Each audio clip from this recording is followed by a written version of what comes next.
Let's dive right in. When we talk about Jehovah, most people immediately think of those early moments in Genesis. The name pops up right at the dawn of creation. But things get especially interesting once we reach Moses.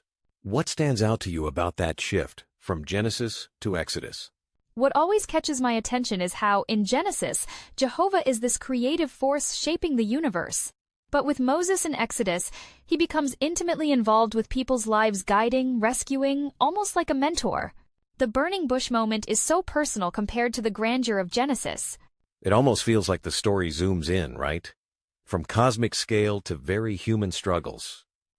And with Moses, Jehovah's name even gets revealed in a whole new way. That idea of I am. I find it powerful. Yeah, that declaration totally changes the dynamic. It's like God isn't just a distant creator anymore, but someone involved in every turn of the Israelites' journey. And honestly, those Exodus moments like parting the Red Sea make that relationship almost dramatic, like an epic rescue mission. Thinking about those dramatic moments, I always remember the prophets. After Moses, it's like the conversation with Jehovah continues in this new way, sometimes through warnings, sometimes encouragement.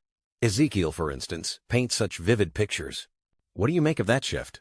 It's fascinating, because prophets like Ezekiel and Isaiah start channeling Jehovah's messages straight to the people, often in tough times. Ezekiel 17 is so symbolic, like God's trying every method to reach people, even with stories about eagles and vines.